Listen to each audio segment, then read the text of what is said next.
पिंटू, मेरा professional student हूँ मैं बंगाल इस्लामपुर से बिलोंग करता हूँ। तो मेरा सवाल आपसे ये है सर कि जो लोग अल्लाह के राह में शहीद हो गए वो जिंदा हैं या के मुर्दा। और सर एक बात, इस सवाल में अगर छोटी सी और भी बीच में कोई सवाल पैदा हो तो आप बुरा नहीं मानिएगा। क्या उठने वाला है वो भी मैं जानता हूँ, क्या उठने वाला है वो भी जानता हूँ मैं, क्योंकि मेरा फन है ये सवाल जवाब, मेरा फन है। मैं आपको पहली बार सुन रहा हूँ। क्या उठने वाला है वो भी जानता हूँ, इसीलिए मैं जवाब दूंगा और आपको जवाब भी मिल जाएगा उसके अंदर इंशाअल्लाह।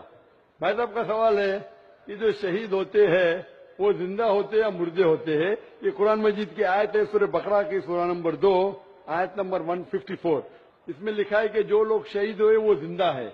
इसके पस मंजर ये है कि जंग के मैदान में जब जंग होती है मुसलमान और दुश्मनों के साथ, तो जब दुश्मनों कुछ मुसलमान का कत्ल करते, मुसलमान कुछ उनका कत्ल करते, उस वक्त कहा जाता है कि आपके जो लोग मरे वो तो गए, हमारे लोग अब तक जिंदा है। मतलब नॉट फिजिकली, फिजिकली तो लोग मर गए मतलब फिजिकली मर गए, डॉक्टर कोई बोलेगा मर गए, तो फिजिकली मर गए।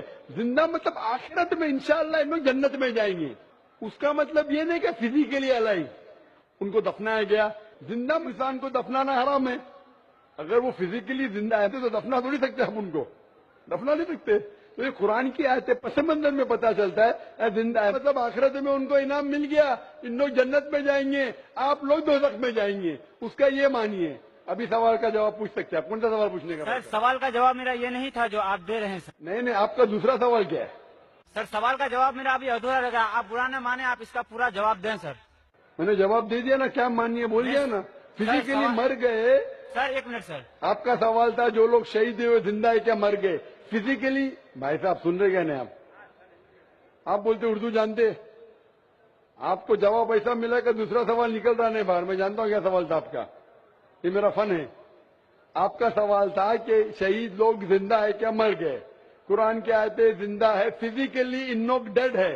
शहीद मतलब शहादत देते मर जाना, तो फिजिकली डेड है लेकिन आखिरत में इंशाअल्लाह जन्नत में जाएंगे, आखिरत में जिंदा रहेंगे। ये जवाब है। तो जिंदा रहेंगे सर आखिरत में, इस दुनिया में नहीं, इस दुनिया में मर गए, तो आखिरत में जन्नत में जाएंगे। आखिरत में तुम भी जिंदा रहेंगे, मैं भी जिंदा रहूंगा। यहाँ जिंदगी मतलब इन लोग जन्नत में जाएंगे इंशाअल्लाह। क्वेश्चन करें सर? क्वेश्चन करो सर। आप कह रहे हैं जिंदा रहेंगे तो क्या आखिरत में, इस दुनिया में नहीं। रिपीट करो मेरा जवाब। सर आखिरत के बारे में हम नहीं बोल रहे, हम इस दुनिया के बारे में इस बोल रहे दुनिया में मर गए इन लोग, जो शहीद है वो मर गया। आगे बोलो। तक़ूलू लिमन युक़्तलू फी सबीलिल्लाहि अमवात वल अहयाउ वलाकिन ला तशऊरून। इसका तफसील बताइए सर हमें। अरे वही तो मैंने बोला, मैं जानता हूँ। आप गैर मुस्लिम हैं? सर गैर मुस्लिम हूँ सर, लेकिन मैं आप गैर मुस्लिम है कि मुसलमान गैर मुस्लिम का नाम लेके सवाल पूछ रहे? सर मेरा नाम पिंटू दास है, बोल लिया हूँ पहले सर। बराबर, आप जो कह रहे हैं मैंने वही आयत की तशरीह दी। हवाला देखिए, आप नहीं समझे तो मैं क्या करूं? नहीं सर, दीदा कॉल एज प्लांटेड क्वेश्चन। आपने सवाल पूछे, मैंने जवाब दिया कि इस दुनिया में वो लोग मर चुके हैं, जिंदा मतलब आखिरत में इन लोग जन्नत में जाएंगे। जवाब साफ है, लेकिन जो चाहते थे आपको वो आपको जवाब नहीं मिला, इसलिए आप फंस गए। अब हम चलते हैं माइक नंबर 2 पर। वहां पर अगर कोई गैर मुस्लिम भाई हैं तो अपना सवाल कर सकते हैं।